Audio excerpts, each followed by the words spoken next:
Hi, everyone. Good afternoon.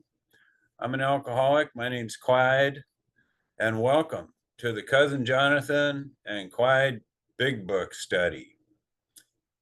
So we're just two sober alcoholics reading, studying, and discussing the big book the way Joe and Charlie did back in the day. So we're going to start with a moment of silence followed by the serenity prayer. God, grant us the serenity to accept the things we cannot change, the courage to change the things we can, and the wisdom to know the difference. In 1973, Joe McHugh introduced Charlie P. as the AA speaker at an Al Anon convention. Joe and Charlie soon discovered that they both shared a love for the big book of Alcoholics Anonymous. Traveling between their homes to discuss the big book became a regular event. So here we are. Clyde and Cousin Jonathan met in the Zoo Crew in 2022 and discovered that they also share a love for the big book of Alcoholics Anonymous. So that's what prompted this study. So we meet every Sunday from 2 o'clock to 3:30 p.m. Eastern in this room. And we're going to be recording the audio of these meetings to share with others on our podcast. So thank you everyone for coming to the Cousin Jonathan and Clyde the Rocketman Big Book Study. And sorry.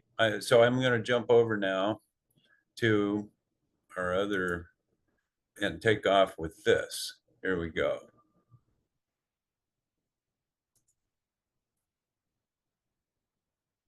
Okay, so please subscribe to the podcast and hit the Q button so you'll know when we upload new podcasts. So, okay, we're going to get started now. If you can't explain it simply, you don't understand it well enough. That was a quote from Albert Einstein. So, we're going to ask that you save your questions till the end of the podcast. We're going to have questions and answers session at that time where you'll have 1 minute to ask your question and others will have a minute to answer. So, again, welcome to our Big Book Study podcast hosted by Zoo Crew community members, Johnny and Clyde. Actually, Clyde, this isn't that type of format. We're discussing the big book, so people should be able to ask questions, as they present themselves. Okay. Just like in Joe and Charlie. That's why I didn't send that to you. Understood. Just do the first part and just start into this isn't you don't have to follow that format. Okay, so we're not using that format. Okay, thank you, John. Appreciate it. So then I'm going to ask Cousin Jonathan to come on in and do an introduction, and we'll get rolling now. Cousin, why don't you come on in? Hey, what's up, family? I'm Jonathan, and I'm an alcoholic. Thank you so much, Clyde. Thank you, everybody, for showing up here to the original Zoo Cruise podcast hosted by me and Clyde. Yeah, we're going to get right into the book, man. You know, what is this book? We're going to be reading from the book Alcoholics Anonymous. You know, the first 164 pages, which is a textbook. How's this book made up? This book is made up in 4 parts, actually. You know, the first 164 pages, which was written by Bill W. and Hank Parkhurst. And then you have the Pioneer Stories, which is called Part 1. Then you have Part 2, They Stopped in Time. And Part 3, They Nearly Lost All. Those are the personal stories in the back of the book that help us to identify whether or not we are an alcoholic and if this program can work for us like it has worked for many others. So, we're going to start with the preface. Tell you exactly what this book is about.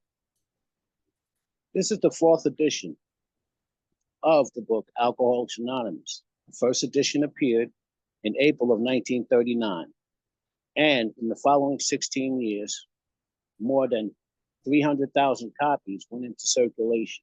The second edition, published in 1955, reached a total of more than 1,150,500 copies. The third edition, which came off the press in 1976, achieved a circulation of approximately 19,550,000 in all formats. Because this book has become the basic text for our society and has helped such a large number of alcoholics, men and women, to recover, there exists a strong sentiment against any radical changes being made in it. Therefore, the first portion of the volume describing the AA recovery program has been left largely untouched in the course of revisions made in the second and third and fourth editions. The section called the doctor's opinion has been kept intact, just as it was originally written in 1939 by the late Dr. William Silkworth, our society's great medical benefactor. The second edition added the appendix, the 12 traditions, and the directions for getting in touch with AA. But the chief change was the section of personal stories, which was expanded to reflect the fellowship's growth. Bill's story, Dr. Bob's nightmare, and other personal history from the first edition were retained intact. 3 were edited, and one of these retitled. New versions of the stories were written with new titles. 30 completely new stories were added, and the story section was divided into 3 parts under the same headings that are now used. In the third edition, part 1, The Pioneers of AA, was left unchanged. 9 of the stories in part 2, They Stopped in Time, were carried over from the second edition. 8 new stories were added. In part 3, They Nearly Lost All. 8 stories were retained, 5 new ones were added. Now, the fourth edition, which we use today, includes the 12 concepts for world service and revised 3 sections of personal stories as follows. 1 new story has been added to part 1, and 2 that originally appeared in part 3 have been repositioned there. 6 stories have been deleted. 6 of the stories in part 2 have been carried over, 11 new have been added, and 11 taken out. Part 3 now includes 12 new stories. 8 were removed in addition to the 2 that were transformed to part 1. All changes made over the years in the Big Book, AA members, fond nicknamed this volume, have had the same purpose: to represent the current membership of Alcoholics Anonymous more accurately and thereby to reach more alcoholics. If you have a drinking problem, we hope that you may pause in reading one of the 42 personal stories and think, yes, that happened to me. Or more importantly, I felt like that. Or most importantly, yes, I believe this program can work for me too. Wow. Okay, now we're going to go to the forward to the first edition. Hey, cousin. Yes. Yeah, let's talk about a little bit of what we just read, okay? Yeah. So, a couple of observations I have that are significant. By the way, I just want to point out to the group, grateful that you guys are here to study this with us. And the 3 essentials of recovery are the willingness, honesty, and open-mindedness. And in my opinion, the 3 essentials of studying the Big Book are: 1, the Big Book; 2, another person or a group of people, even better, like we have here; and the third is my higher power, a higher power to guide our study together. So those are the essentials of a Big Book study, and we have that with us now. And so, cousin, I just want to point out, and to the group, that there were no radical changes made to that first 164 pages.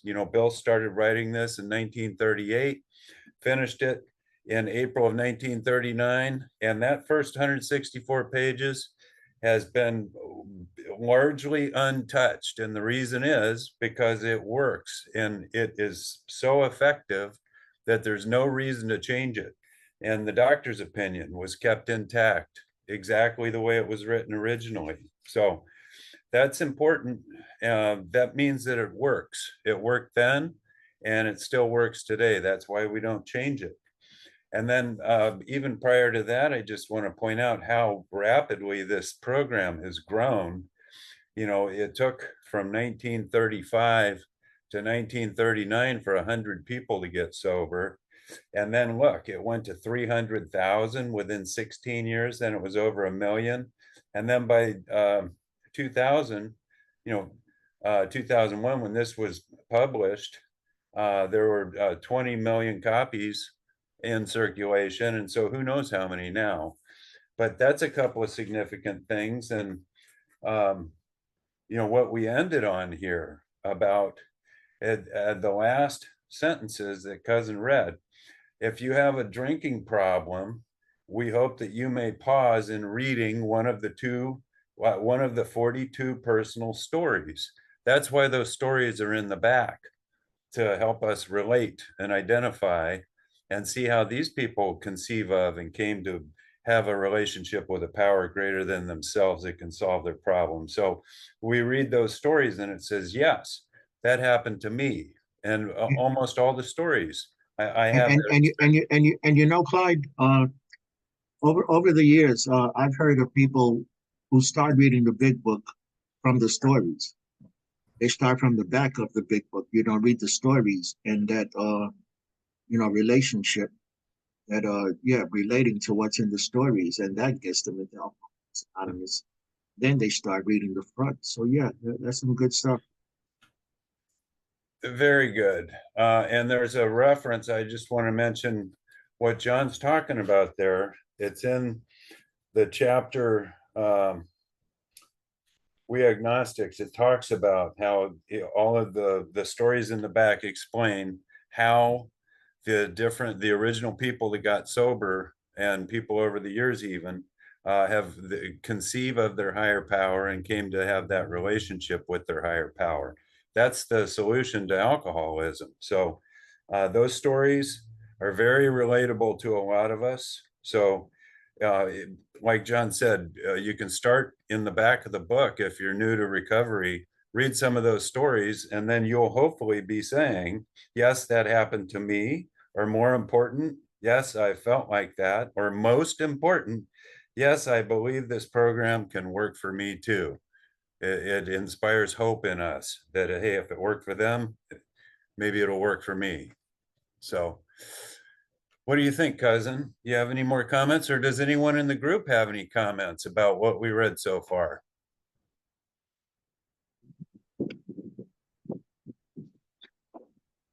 Okay, then we'll move on. Now we're warming up really good here. All right. Forward to the first edition. That's that XII. Okay. This is the forward as it appeared in the first edition, in the first printing of the first edition in 1939. We of Alcoholics Anonymous are more than 100 men and women who have recovered from a seemingly hopeless state of mind and body. To show other alcoholics precisely how we recovered is the main purpose of this book. For them, we hope these pages will prove so convincing that no further authentication be necessary. We think that this account of our experiences will help everyone to better understand the alcoholic. Many do not comprehend that the alcoholic is a very sick person. And besides, we are sure that our way of living has its advantages for all. Wow. I love that right there. Yeah. And it tells us right there, that we are people who have recovered. What have we recovered from? A seemingly hopeless state of mind and body. And our life now that we have recovered is to show other alcoholics precisely how we have recovered. And that is the main purpose of this book. If anyone asks you what this book is about, this book is about showing others how we have recovered.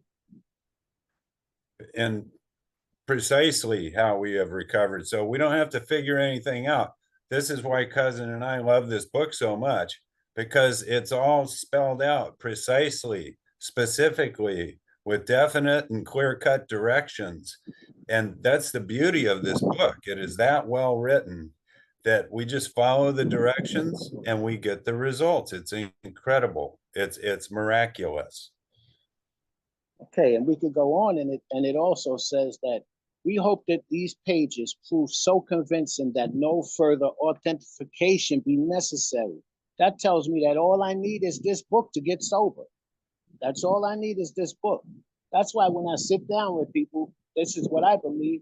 You need to bring an open mind, big book, and a few sheets of paper. That's how I went through the steps. Mm-hmm. Yeah. Any questions and comments on what we've read so far? Well, I just want to add one thing, Cuzin, regarding the purpose. It says, precisely how we've recovered is the main purpose of the book. It also says in chapter 4, We Agnostics, that it says the main object of this book is to enable you to find a power greater than yourself, which will solve your problem. So they're going to give us precise directions to find this power, this greater power than ourselves that's going to solve our problem. It's beautiful. Yeah, and that in fact is a cross-reference to what we have just read. And this book is made up of not a lot of different things and ideas, but it's actually made up of just a few ideas repeated many times. This book is made up of a few ideas repeated many, many times. So let's get to the importance, it says. It is important that we remain anonymous because we are too few at present to handle the overwhelming number of personal appeals which may result from this publication. Being mostly business and professional folk, we could not well carry on our occupations in such an event. We would like it understood that our alcoholic work is an avocation.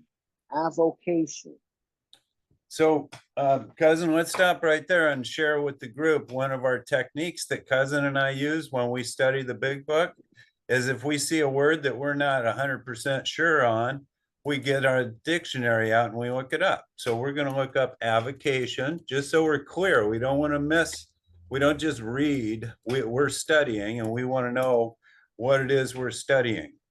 So an avocation is a hobby, okay? It's a subordinate occupation pursued in addition to one's vocation. So this isn't our full-time job. It's more a sideline for us, okay? It's something a person does in addition to a principal occupation, okay? So it's important to understand what that means. It says, we would like it understood. We want people to understand that us working, alcoholic work, working with others is not our full-time job. Something that we do not get paid for. We do not get paid for doing this. We do this for ourselves to save our own lives. Right. Good point, John. So we don't look at it as a source of income, a profession, a career, that we do it for fun and for free and to save our own lives and save other people's lives. So it's an avocation. Okay. Great. All right, here goes some instructions. When writing or speaking publicly about alcoholism, we urge each of our fellowship to omit his personal name, designating himself instead as a member of Alcoholics Anonymous. We earnestly ask the press also to observe this request, for otherwise we shall be greatly handicapped.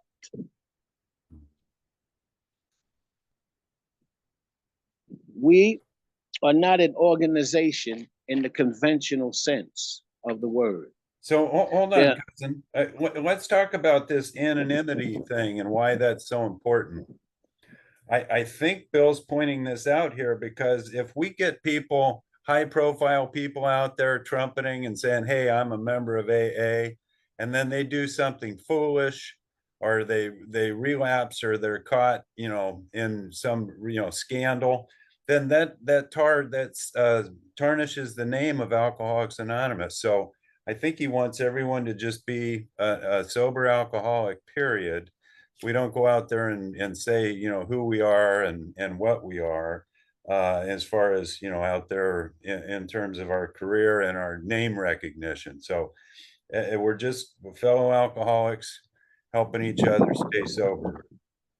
And also when this was published, 1939, 30, no, 30, 38. No, I forget. 30. No, he started writing it in 39 and published in March of 38, published in March of 39. So what Cousin just read, uh, it started off with a big bold lie. It started off with a lie because Cousin read, "We are 100 men and women." That wasn't true.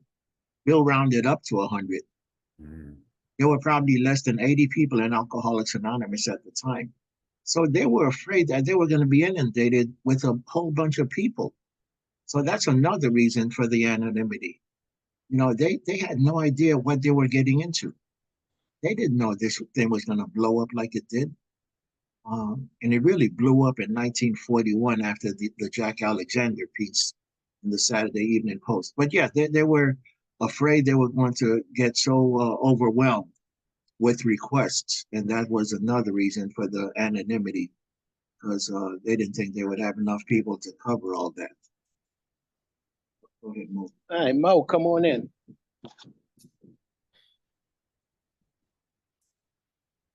He's trying to add also there was a stigma with being an alcoholic and being a drunk, and they couldn't distinguish one from the other. So a lot of people would lose their jobs if they would if somebody would know that they're in Alcoholics Anonymous.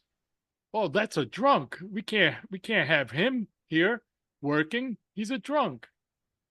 So the stigma's still around, but not as prevalent as back in the 1930s. Thank you.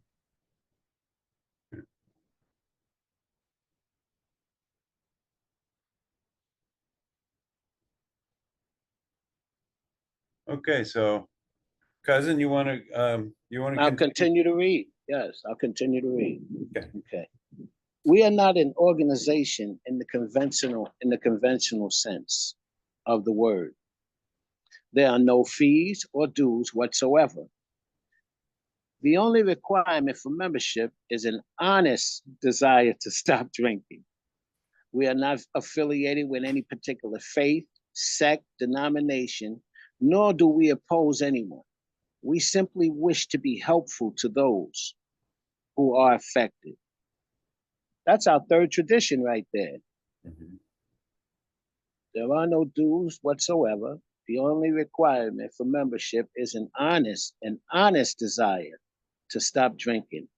We are not affiliated with any particular faith, sect, or denomination, nor do we oppose anyone. We simply wish to be helpful to those who were affected.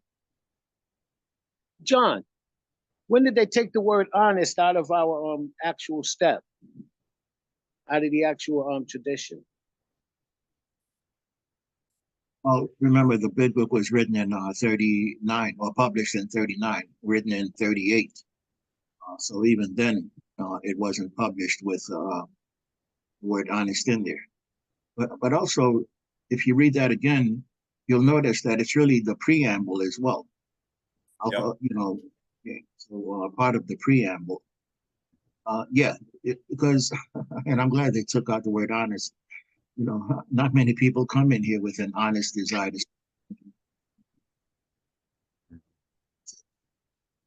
What happened, John? I'm finished. Okay, thank you so much. Okay. All right, here's the final paragraph. We shall be interested to hear from those who are getting results from this book, particularly those who have commenced work with other alcoholics. We should like to be helpful to such cases. Inquiry by scientific, medical,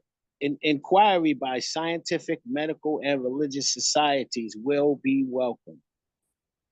Come check us out. Medical, religious, and scientific societies.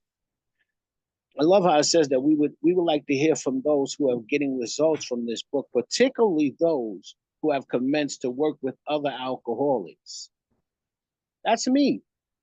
They want to hear from us. And you want that to be you too. You're getting results by sitting down and working with other alcoholics. Yeah. All right.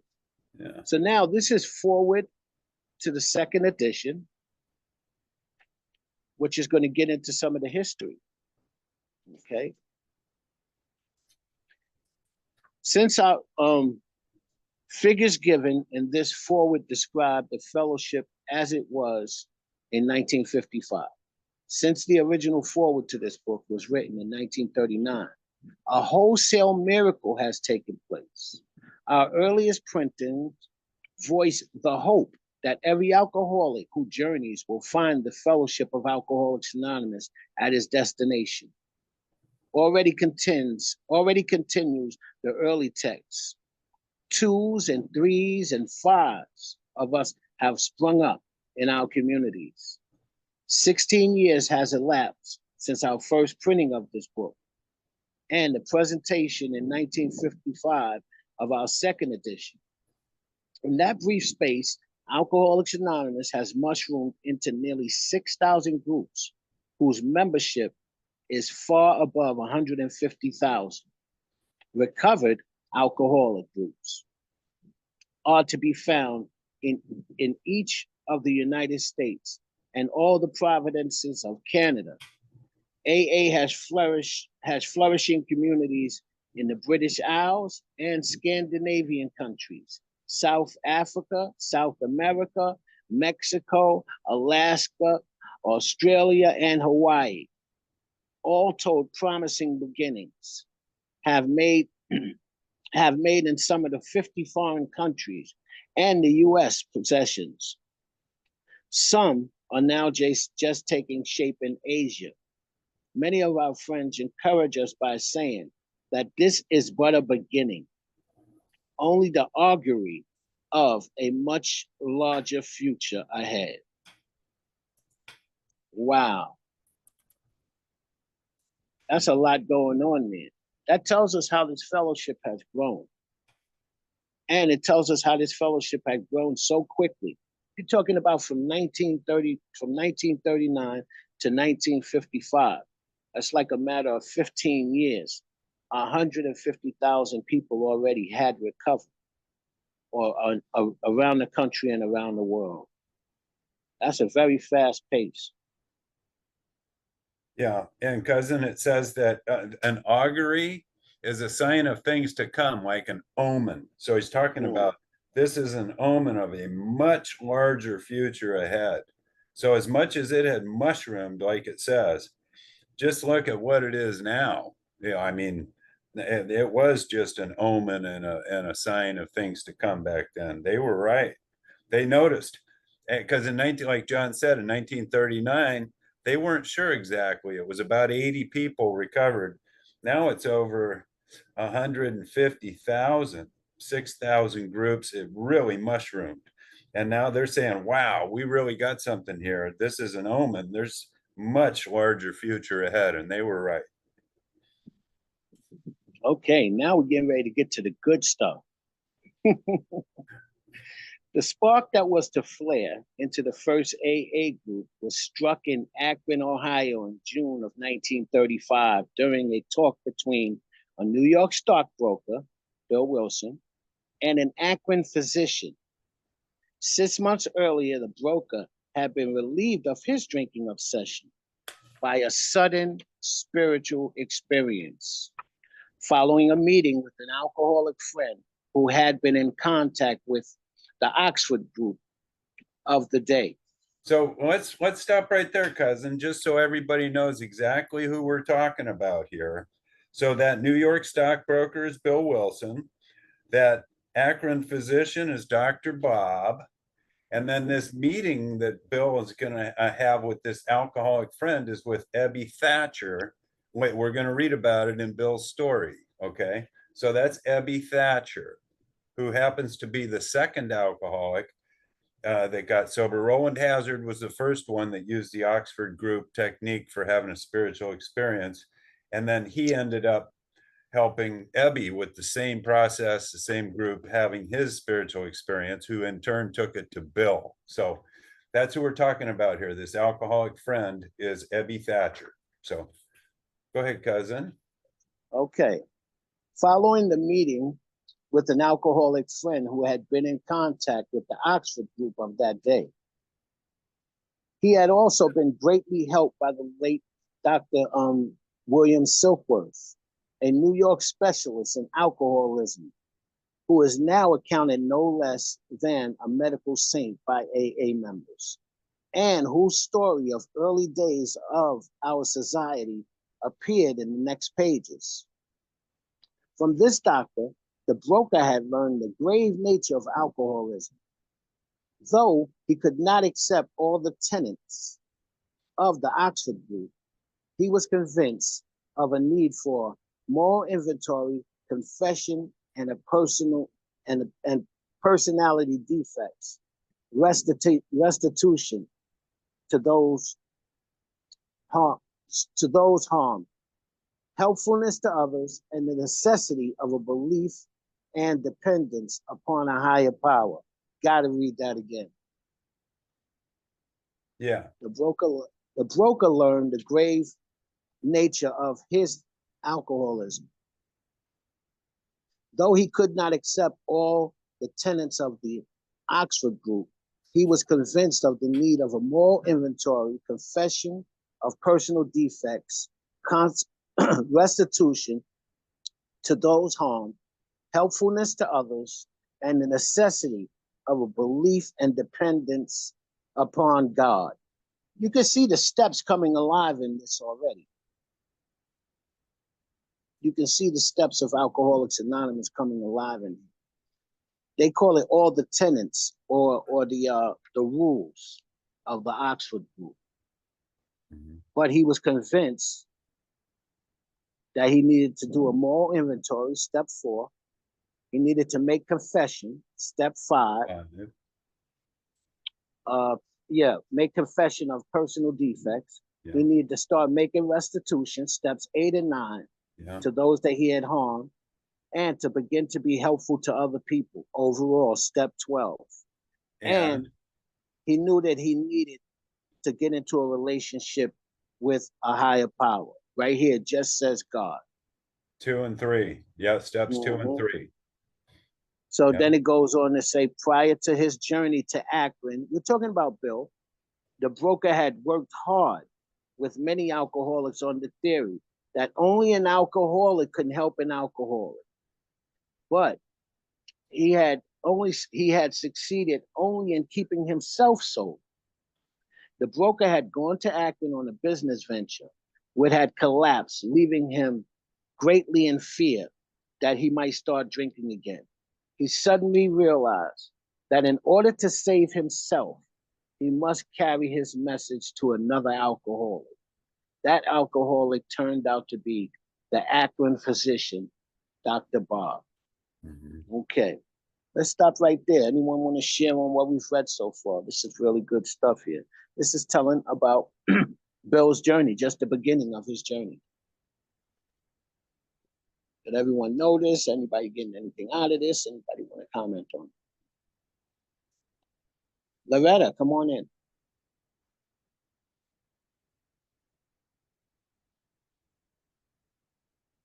There you go. Okay.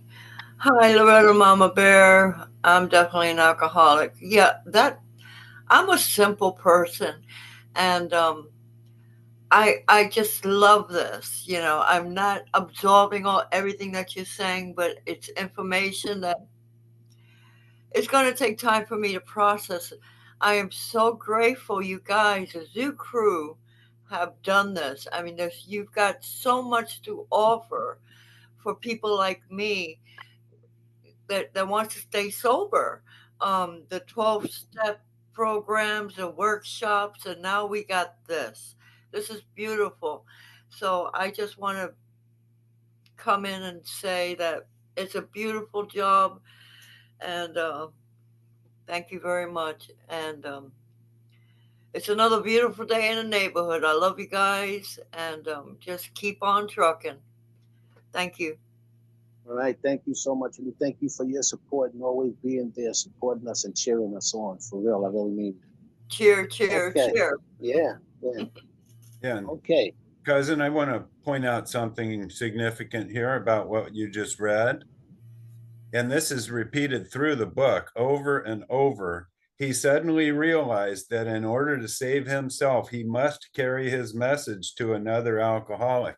If you read Bill's story on page 15, it says, you know, there was waves of self-pity and resentment that sometimes nearly drove me back to drink, Bill's telling us. But he soon found that when all other measures failed, work with another alcoholic would save the day. And here's why. Many times I have gone to my old hospital in despair.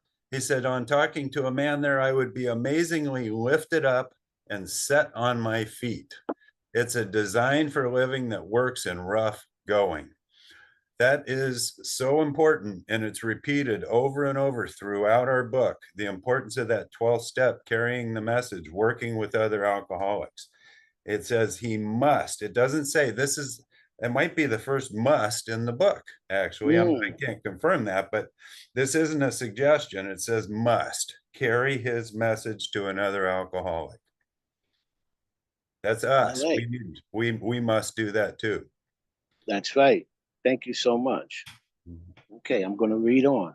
This is the story. The physician had repeatedly tried spiritual means to resolve his alcoholic dilemma, but had failed. The physician, Dr. Bob, tried church. He was good in the church. He loved church. But when the broker gave him Dr. Silkworth's description of alcoholism and its hopelessness, the physician began to pursue the spiritual remedy for his malady with willingness he had never had before. He had never had before been able to muster.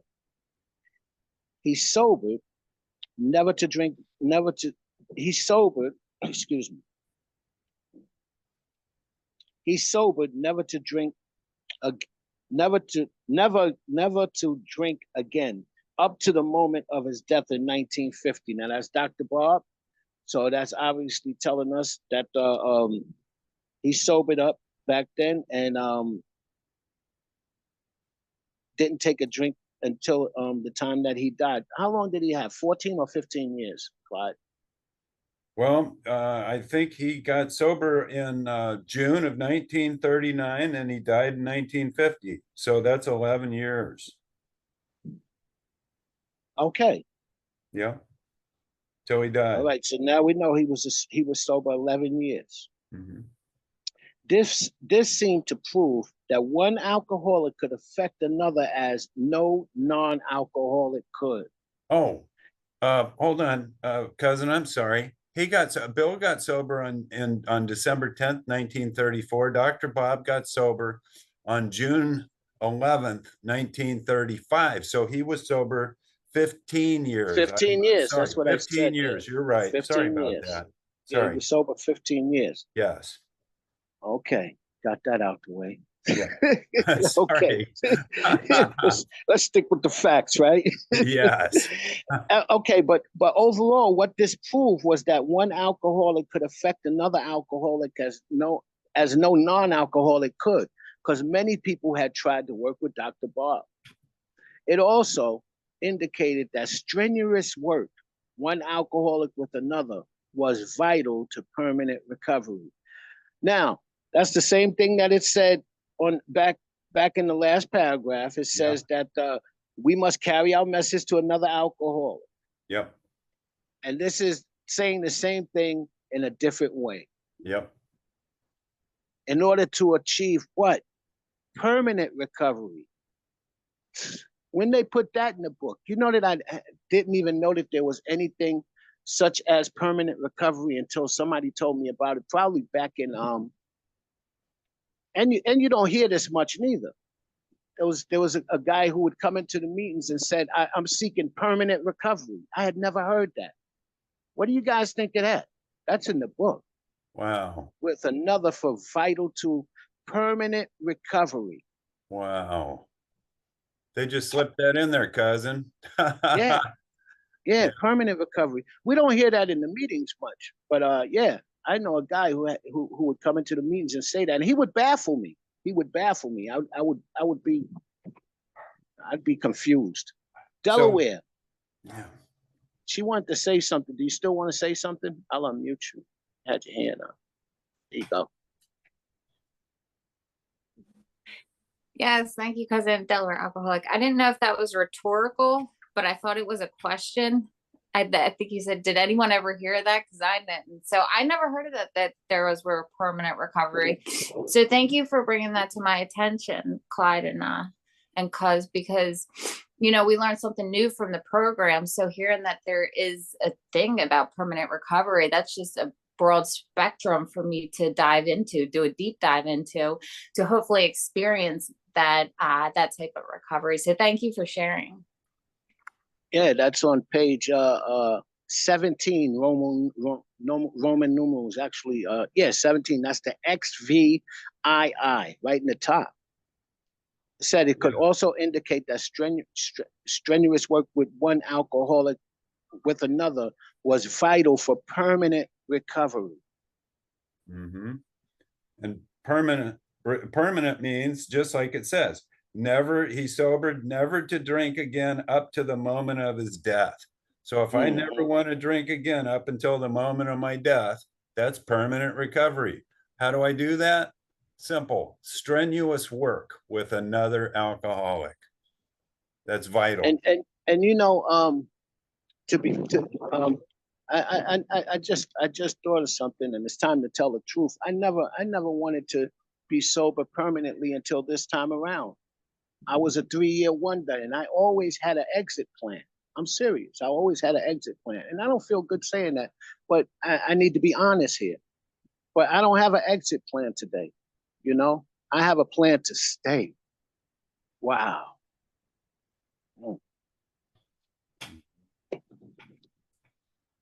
Mama Bear, come on in. Oh yes, Delaware, that you said it quite right. Permanent recovery. I don't remember that, but that sounds awesome. So I'm going to be working on that permanent recovery. That's nice. I mean, I know I'm an alcoholic, but I could be permanently recovered. That's a excellent point of view at life. Thank you very much for letting me share. Yeah, you know something? Maybe we're going to start shaking it up and stating what's in this book. Oh, you know, yeah. That it says that it could indicate that strenuous work with one alcoholic and another is vital for permanent recovery. Yeah. You know, and this is what the book tells us. If we want to be sober permanently, we need to get up off our butts and start working with other alcoholics. And I wouldn't have it any other way. And shame on the alcoholic that doesn't send another alcoholic to go and help an alcoholic. Mm-hmm. Wow.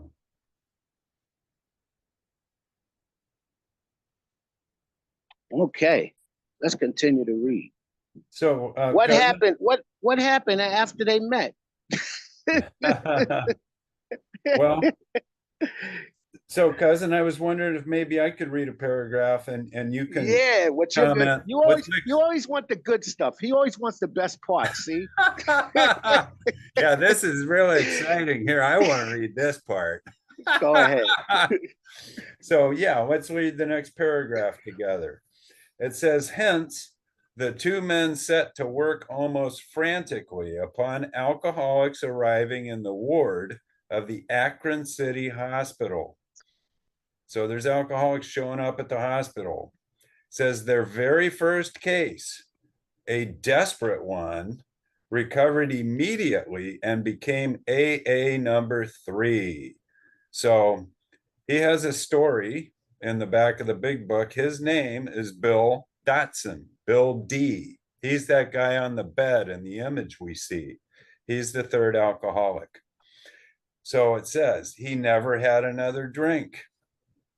This work at Akron continued through the summer of 1935. So Bill got sober in December 1934.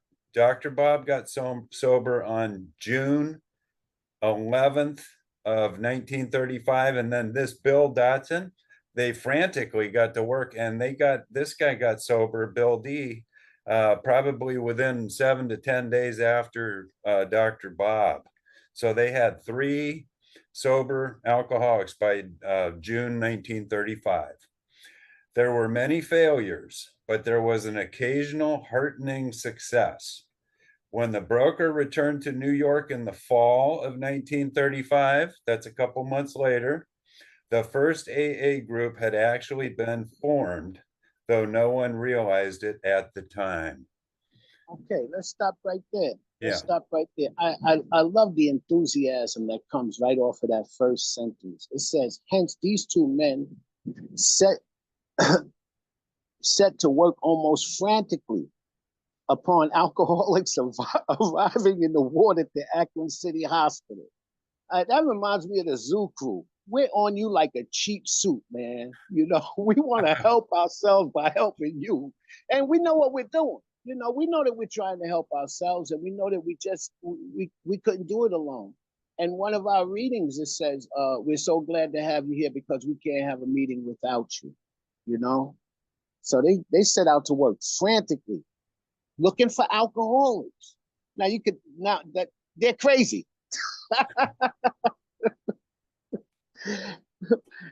Anybody here can identify with that? They went out looking for alcoholics in the hospital.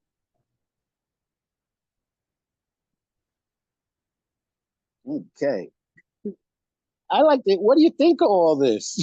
Jamie, come on in. What do you think of all this? Out hunting down alcoholics.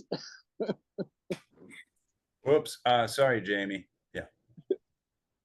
It's okay. Thank you. Hi, everyone. Jamie, alcoholic addict.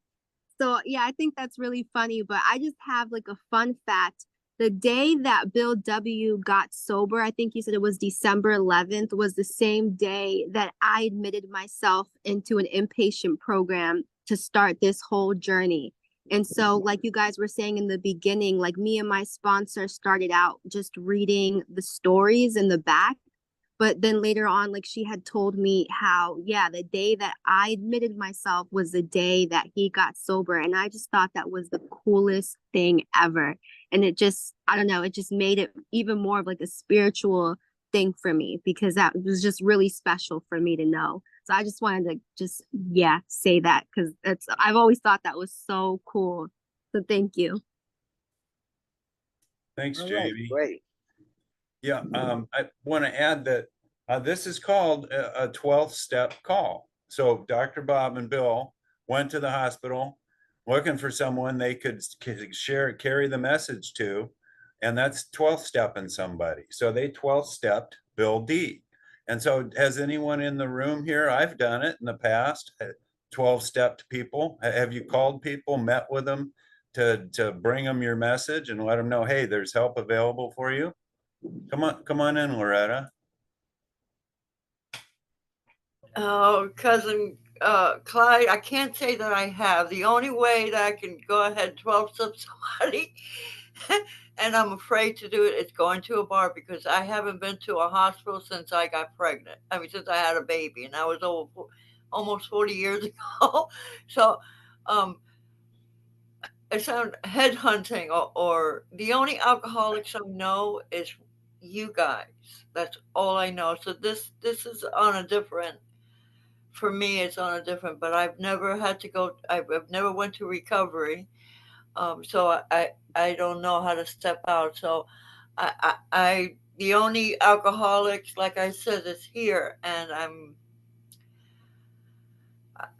I don't know. I'm just a babe in this thing, even though I'm an old lady. I'm just a babe, but I'm willing to learn and to give away what I've got.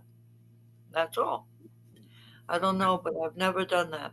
Okay, well, thanks, Mama Bear. Yeah, it could be We're gonna have her up and running and working with alcoholics in no time. yeah, yeah. That's what we want to do. Could be a friend or a family member, or you know, a cousin, somebody, a friend of yours. So yeah, and you mentioned that you're new at this and just a babe willing to learn. That's all of us here right now. That's why we're here together. So cousin, let's have Delaware come in and share. Yeah, come on in, Delaware. Thank you, Delaware Alcoholic. And yeah, so sharing with, I just want to share my experience, strength, and hope when get first taking this time, and because I was the same way. I know I didn't take it seriously the first couple times around, and then this time, this is, you know, all in.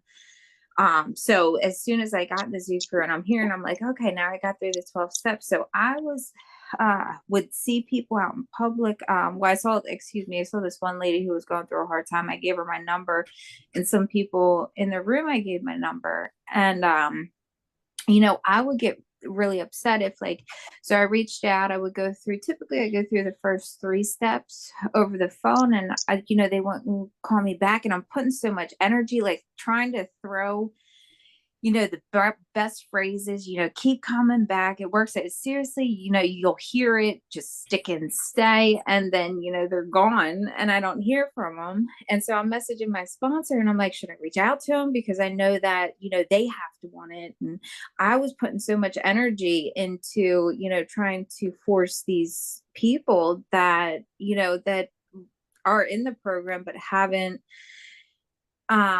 and I can't even say their story, but you know, I would take that energy and it would just be wasted energy. So now I've learned, you know, if somebody has a problem and they need to talk about it, to not force my solution onto them, but to have them discover it themselves. So I sit back and I listen.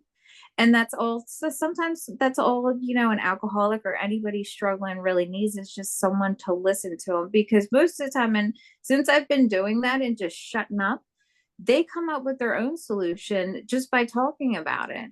So all that time that, you know, and I do this in life situations too, I'll focus all my energy on trying to fix someone else's, and most of the time, so it's just really good to sit back and listen and take it all in instead of trying to force my solution on other people and what worked for me, because eventually if they really want it, they'll find their solution. Thank you for letting me share.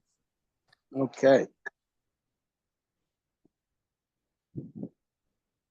Tracy, come on in.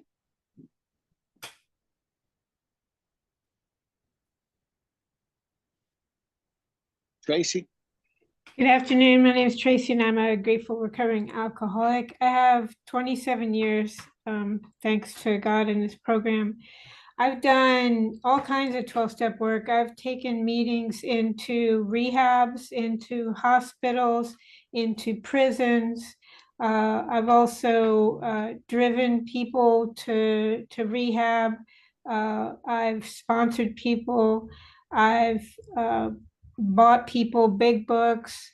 I've made sure, you know, that people feel welcome when they come to meetings. Make sure they get hooked up so that they don't just leave without making a connection. And I've kept myself sober through all that, thank God. I think the most rewarding I've had is the prison, because you can really see the jails, institutions of death. You can really see that they've reached that last hope, and they are just so thrilled to have you come in and then carry the message into them. And So I think the grapevine, I know sometimes the only way to get in touch with the inmates is through the grapevine, because some places don't even allow you to bring in a meeting. So thanks for letting me share. Thank you so much for sharing. So, Okay, we're going to continue to read, right, Clyde? But I want to touch on this. When the broker returned to New York in the fall of 1935, so that means that he was there from June until around fall is what, October, late yeah, October. yeah. He was there from June through probably October. The first AA group had actually been formed, though no one had realized it. Now that was in Akron, where the first group was actually formed. And I believe that Clarence Snyder, the one that we use to go through our 12 steps workshop, was a part of that first group. You know, he initiated that the Oxford group, the group of drunks in the Oxford group, who was separate from the other members of the Oxford group. They, what were we called? What were we? The drunk squad. The drunk squad. He said, we're going to start our own fellowship, and we're going to call it Alcoholics Anonymous. And they got a meeting place and formed the first group. So that's how that went. It was back in Akron that they formed the first group, where they left the Oxford group. Okay. So let's go ahead and continue reading now about the second small group that promptly took shape at New York, to be followed in 1937 with the start of a third at Cleveland. So besides these, there were scattered alcoholics who had picked up the basic ideas in Akron or New York, who were trying to form groups in other cities. By late 1937, the number of members having substantial sobriety time behind them was sufficient to convince the membership that a new light had entered the dark world of the alcoholic. Wow. So now we're really gaining momentum. They're seeing that, hey, this program really works. This works. So the book hasn't been written, by the way, at this point. This is 1937. Bill didn't start writing this book until 1930. Oh, wait a minute. Yeah, he didn't start writing it until 1938, and it was published in 1939. So they still don't have the book written. These guys are just doing all this by word of mouth at this point. Right? So, but they're gaining numbers of sober people, and they're like, hey, this really works. And that's what convinced them, the membership, that, hey, we should write all this down, give these precise directions on what we're doing and how it's working for us. So that's what gave them the green light to write the book. It's like, hey, this really works. The dark world of the alcoholic, there's a new light. What do you think? Yeah, so before the book was written, what literature did we use? Right. We used a book called The Upper Room, and then there was a book. What's that book by Emmett Fox that we used? Oh, the Sermon on the Mount. Sermon on the Mount, The Upper Room, and I think those were the two basic literatures, were they? Yeah, and then they were using the Oxford group, those steps that they outlined. They had 6 steps that they used for their process of having these spiritual experiences. So I'm sure there may have been some kind of book related to that. But yeah, there was not a big book for these original people. Yeah, it was a Sermon on the Mount written by Emmett Fox, who Bill and Hank would go and sit with. He used to have these conferences in Manhattan Center, and he was a New Thought teacher or self-help teacher, you know. And Bill and Hank Parkhurst would go and sit under him and really get a lot of knowledge from him. know, a lot of knowledge of him. And one of his key messages was that we needed to help one another, and that life worked by helping others. You know, that was one of his key messages, that life worked by helping others. And his name was Emmett Fox. And who wrote the Upper Room? We need to know that. Who wrote that book? I'll look it up. Yeah, look that up. Yeah. So this was the literature that we used before we had the big book, Sermon on the Mount, the Upper Room, and the Bible, of course.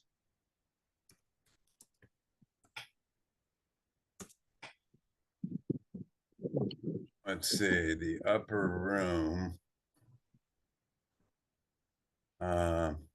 Is it J.C. Ryle? Let me see. Well, that would be back in the 1930s or the 20s, so that would be the original author.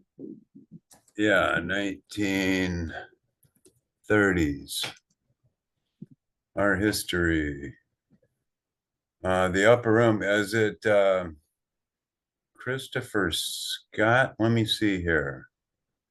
I'm not sure, cousin. The Upper Room. I know there's probably many books called that. Yeah. But back then there was a small book called The Upper Room. I even had a copy of it one time. It was a small book, almost like a pamphlet. Ah, okay. Yeah.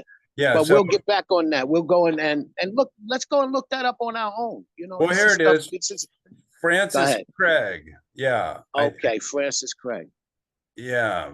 Dr.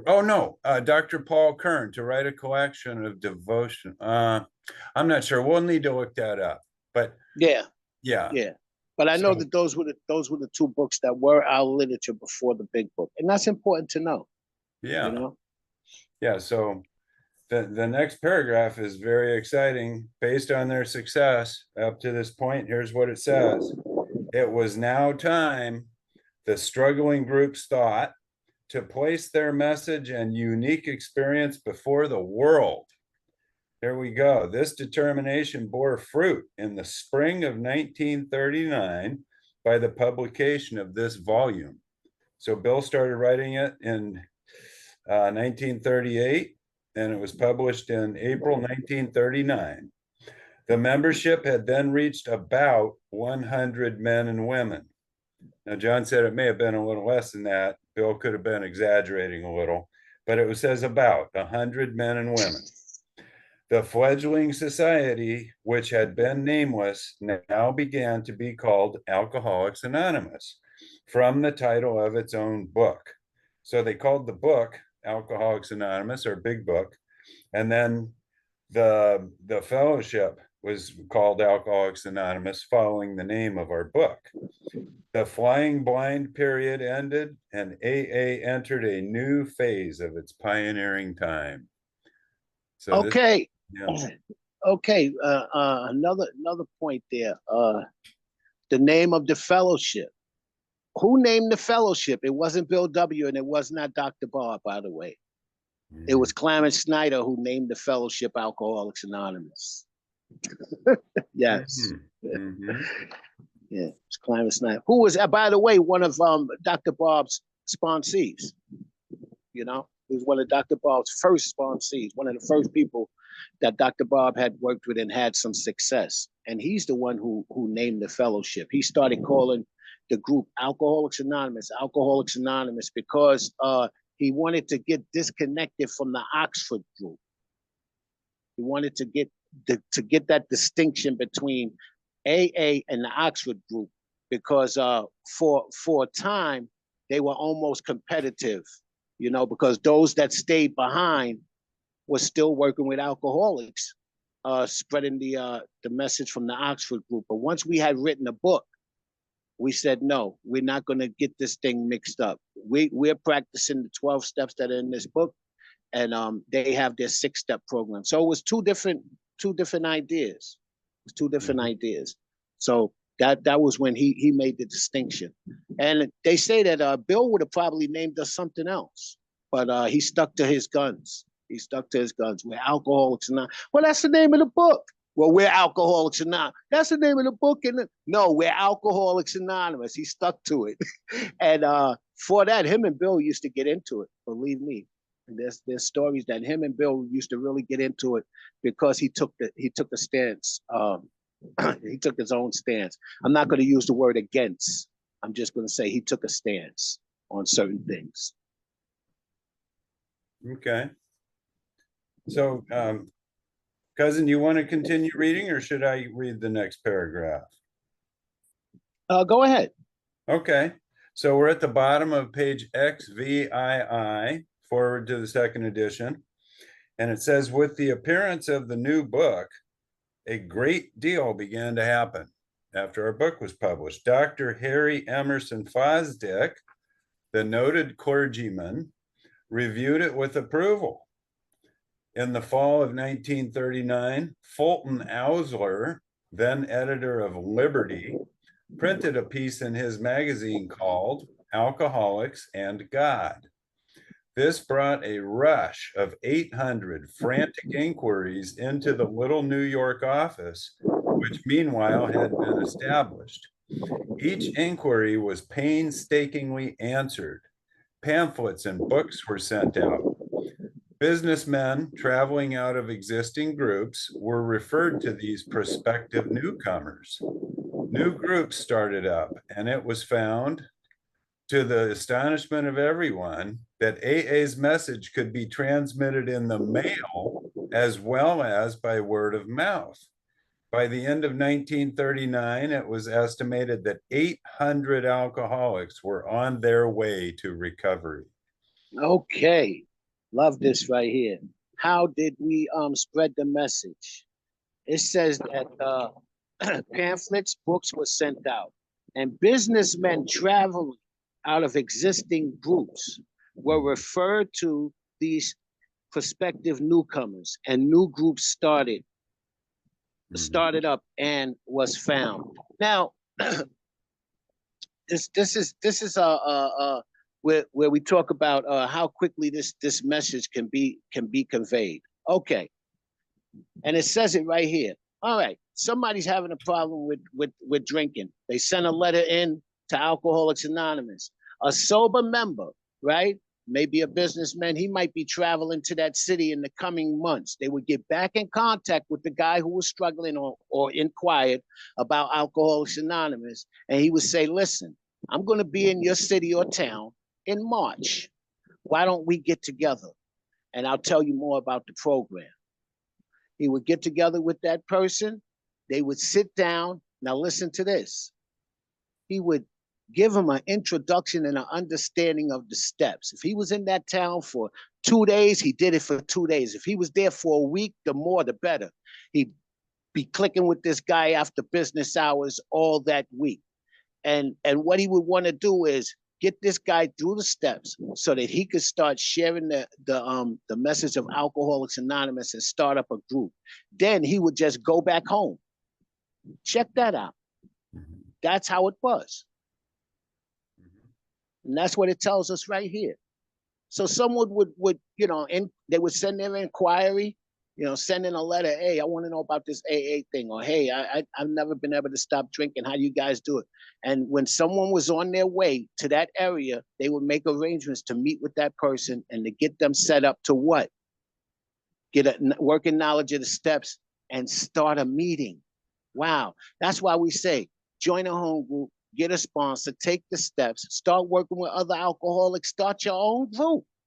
Live long, prosper, and die and leave a whole bunch of little yous walking around sober. Yeah. That's right. What do you think it is? This is in the book here. Did I just say it right, Clyde? Is that what we're reading? Yes. Yeah, man. Yes. Yeah. That's right. What do you guys think of that? Pretty amazing. It's amazing. That is amazing. Yep. And that's the same thing we should be doing today, and that's what we do. We go out and we meet each other and we help each other to get a working knowledge of the program so that we could start groups. Yeah. I think listen, everybody in AA, right, who's serious about their recovery, right, who really wants to do something, should eventually start an AA group. May not be now, but I think that should be on our pilgrimage list, on our bucket list. Start a freaking group. Why not? Yeah, that's what John A. did with the zoo crew here, and look at it now. It's amazing. That's what we do here with all of these meetings. People start these meetings. We don't start these meetings. People come up with ideas and they start these meetings. They just happen. We have them in our room, and there's other groups that have sprung off of this group that are doing well, and they're out there and they're helping themselves by helping others. And I'm glad that I see that. I'm glad every time that I see that. And there should be more. There should be more. I wouldn't mind if there's more. You know, but that's what it says in this book. And if you want to read it again, read it again. It says that 800 inquiries into the little office, which meanwhile had been established. Each inquiry was painstakingly answered. Pamphlets and books were sent out, and then businessmen traveling out of existing groups were referred to those prospects, the people who had wrote in. Mm-hmm. And then new groups started, and it was found. Yep, that's it. Yeah, that is amazing. And we point out in over and over and over in our 12 steps in 4 hours workshop based on the Clarence Snyder sponsorship guide, the importance of you're taking these 12 steps so that you can have a spiritual awakening, and then you can carry the message and start sponsoring people and helping them have their spiritual awakening. That's why we get sober and take the steps, so that we can take other people through the steps. And like Cuzin said, start groups too. So that's what this program's all about, this 12-stepping thing where you're helping others, working with others. Look how quickly Dr. Bob and Bill went out, and it says that he sat down with him. That was June the 10th of 1935, and it says they went out frantically. This guy was standing over hospital beds with Bill with probably 2 weeks sober, standing over hospital beds sharing the message of hope. Yep, that's right. And Bill was only about 6 months sober at that time. That's right. You know, so I don't know where this bullshit about, wait a year or 2 years. No, wait till you've got yourself a good introduction and an understanding of these steps, and you've started using them in your life, and start working with other alcoholics. And me nor anyone else can tell what your time frame is going to look like. It may be a day, it may be a week, it may be a year, it might be 5 years, but we want it to be the sooner the better. Mm-hmm. Remember, it's vital to permanent recovery. Remember that. Yeah. Hey, like I say, man, I'm gonna stick. Shame on the alcoholic that doesn't send an alcoholic out to work with an alcoholic. Straight Yeah. up. Yeah. Okay. So, what do you think? Are we ready to read another paragraph, or what do you think, Cuz? Yeah, go ahead. Okay. So in the spring of 1940, John D. Rockefeller Jr. gave a dinner for many of his friends, to which he invited AA members to tell their stories. Wow. News of this got on the world wires. Inquiries poured in again, and many people went to the bookstores to get the book, Alcoholics Anonymous. This is a big name, John D. Rockefeller Jr. So now AA is getting some exposure. It says by March 1941, the membership had shot up to 2,000. So now there's 2,000 AA members. Then Jack Alexander wrote a feature article in the Saturday Evening Post, huge, major publication, and placed such a compelling picture of AA before the general public that alcoholics in need of help really deluged us. So now the tidal wave started. By the close of 1941, AA numbered 8,000 members. So it went from 800 at the end of 1939 to 8,000 by the end of 1941 in 2 years. That's huge.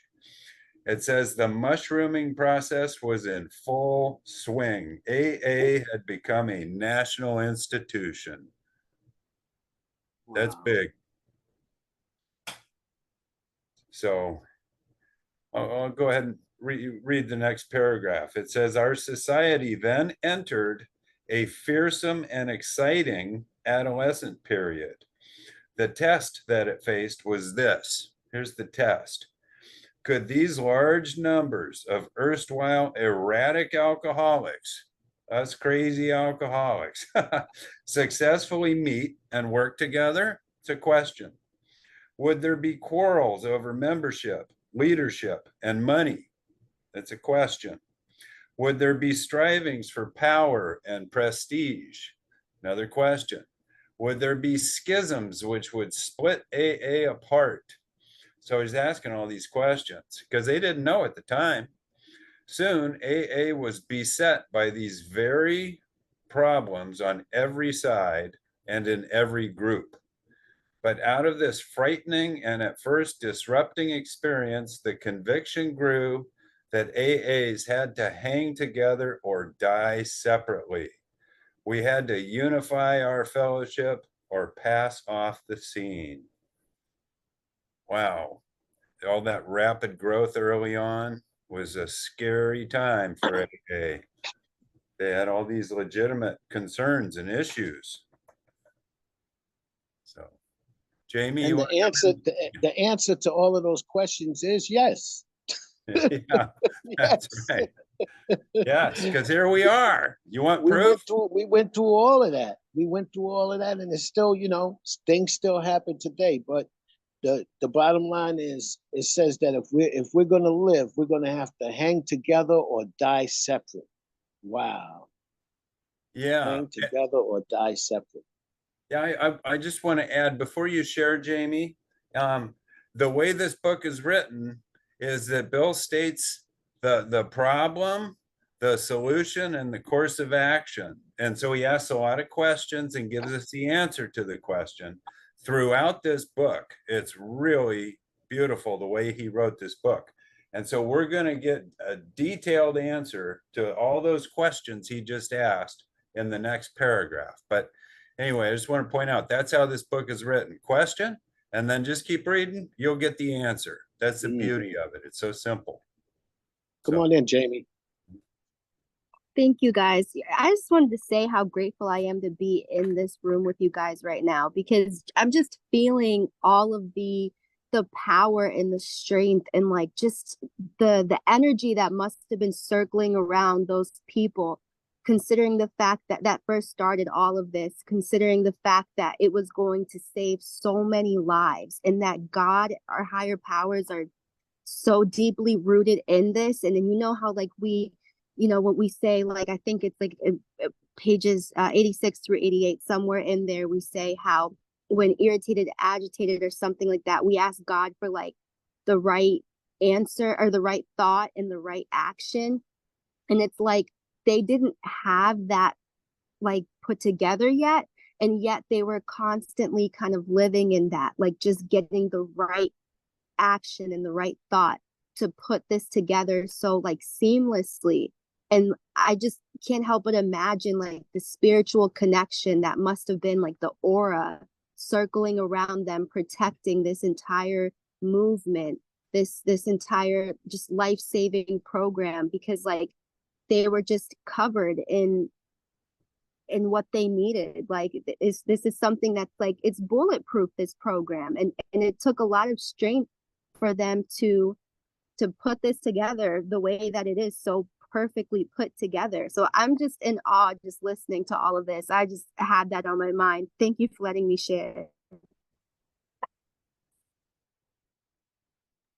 Okay. Come on in, Loretta.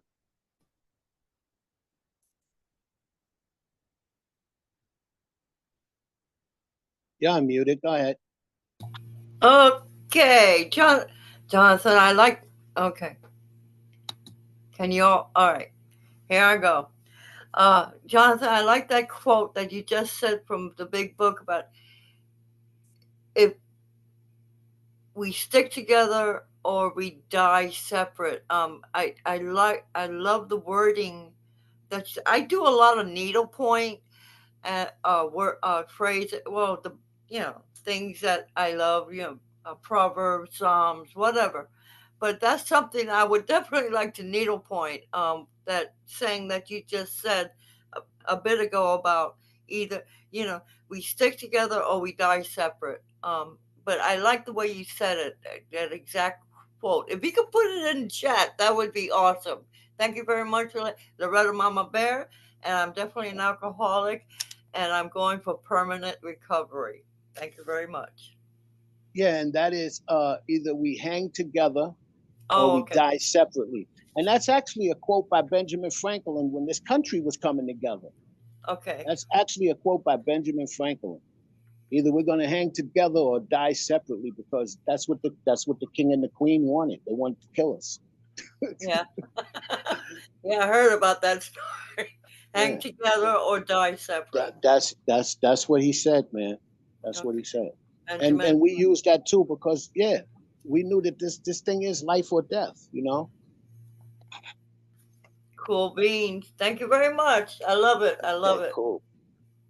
All right, where you at, Clyde? Yeah, I'm here. So Mo, you had your hand up. Did you want to share, Mo?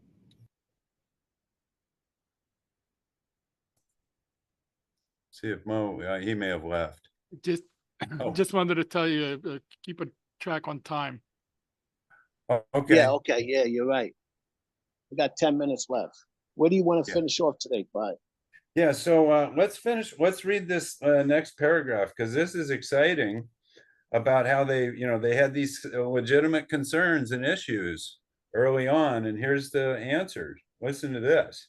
It says, as we discovered the principles by which the individual alcoholic could live, that's like the 12 steps. So we had to evolve principles by which the AA groups and AA as a whole could survive and function effectively. That's the 12 traditions. So this is referencing our steps and our traditions. It was thought that no alcoholic man or woman could be excluded from our society, that our leaders might serve but never govern, that each group was to be autonomous, and there was to be no professional class of therapy. There were to be no dues, fees, or dues. Our expenses were to be met by our own voluntary contributions. There was to be the least possible organization, even in our service centers. Our public relations were to be based upon attraction rather than promotion.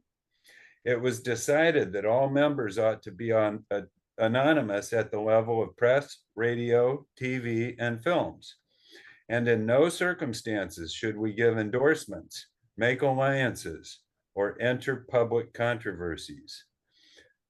That's how they resolved all these issues, the 12 traditions. So the principles are the steps, and then for the individual, and then for the groups, there's the 12 traditions. Right? Yep, you said it. Okay. You want to read on? Yeah, let's go ahead. So this was, good point, Cuzin. This is a logical thing to continue reading. This was the substance of AA's 12 traditions, which are stated in full on page 561 of this book. Though none of these principles had the force of rules or laws, they had become so widely accepted by 1950 that they were confirmed by our first international conference held at Cleveland. That's why Bill wrote the book, 12 Steps and 12 Traditions. Today, the remarkable unity of AA is one of the greatest assets that our society has. So the traditions are so important. That's what keeps us together, because AA we wouldn't exist without the 12 traditions. Well, also the 12 traditions will ensure that this program will be around for our grandkids, great-grandkids, and their great-great-great-great-grandkids, as long as we adhere to the tradition. Yeah, and as long as we adhere to the 12 steps and carrying this message to the next alcoholic, we'll have this vital permanent recovery as well. Just like the traditions keep AA as a fellowship permanently in business, as so to speak, the 12 steps keep us permanently sober. So that's the beauty of it. It works. And if you ever hear anyone say, oh, the 12 steps keep me from committing suicide and the 12 traditions keep me from committing homicide, it's bullshit. Yeah. That's not in the book. That's not in the book. It's bullshit, guys. Don't listen to that bullshit. That's why I It said means it's they not in don't. the book. It means they don't understand what the 12 traditions are about. The traditions are Okay. for Alcoholics Anonymous. Now we can apply them. Some people say they apply the traditions to their own lives, like the seventh tradition, self-supporting and all that stuff. But the traditions are for the survival of AA, and the 12 steps are for the survival of the individual. Okay. Okay. So, cousin, I you know think what? I think we got enough time. What do you want to do? You want to Yeah. stop here? No, I think we have time. If I just keep reading, we can get through the forward to the second edition. It'd be a great place to break for next week. We'll start on the forward to the third edition. Sound good? Sounds good. Go ahead. Okay, so let's do this. At the bottom of page XIX, it says, while the internal difficulties of our adolescent period were being ironed out, public acceptance of AA grew by leaps and bounds. For this, there were two principal reasons: the large numbers of recoveries and reunited homes.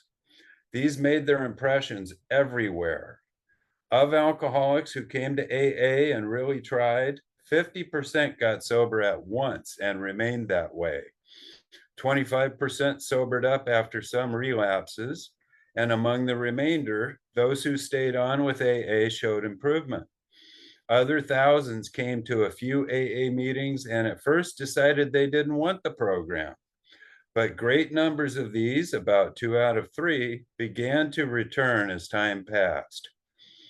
Another reason for the wide acceptance of AA was the ministration of friends in medicine, religion, and the press, together with innumerable others who became our able and persistent advocates.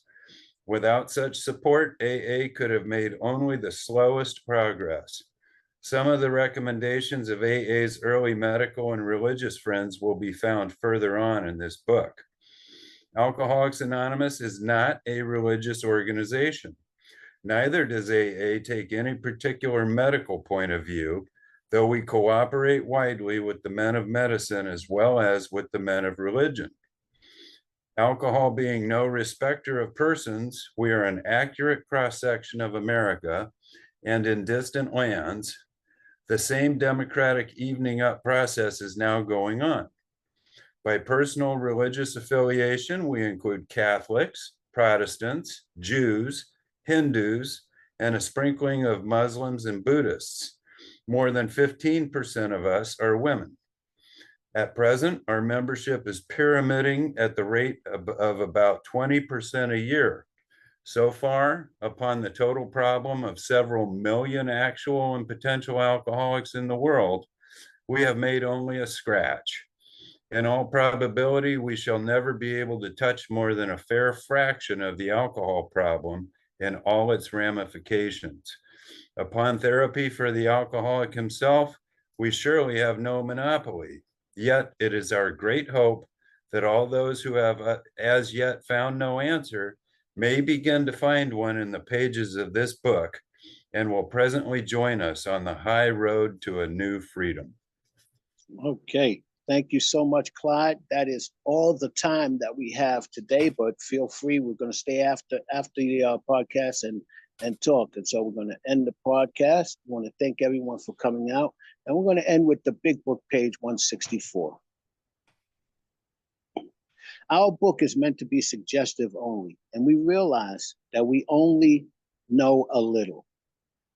God will constantly disclose more to you and us. Ask him in your morning meditation what you can do for the man who still suffers, who still is sick. The answers will come if your own house is in order. But obviously, you cannot transmit something that you haven't got. See to it that your relationship with him is right, and great events will come to pass for you and countless others. This is the great fact about us. Abandon yourself to God as you understand him. Admit your faults to him and your fellows. Clear away the wreckage of the past and give freely what you find, and join us. We shall be with you in the fellowship of the Spirit, and you will surely meet some of us as we trudge the road to happy destiny. May God bless you and keep you until next week. Thank you all for coming out. In order to listen to this recording, you can go to our website at thezoocrew.org, or you can go directly to the podcast, which is Zoo Crew Recovery Life Podcast. And we want to thank you all again. And until next week, God bless us all. And we invite you to also cheat on the test and come in with some of the information that we'll be talking about next week. So thank you, and thank you again. Any closing words, Clyde? No, I just want to say this was our initial inaugural podcast, and really grateful to be here. Thank you for coming and joining us. And it's just a great opportunity to study the book together as a group. And that's how we really learn, by doing this together and learning from each other. So I want to thank you for the opportunity to be here and do this with Cousin Jonathan and the rest of the group. Thank you. All right. Do you think the Serenity Prayer will be in order here? Sure. Okay. Let's unmute everybody and let's do it. Okay. Let's do... Everybody's unmuted. The Serenity Prayer all together. Who woke us up this morning? Wait. God God, grant me the serenity to accept the things I cannot change, the courage to change the things I can, and the wisdom to know the difference. Okay, amen, amen, amen. All right, turn that recording.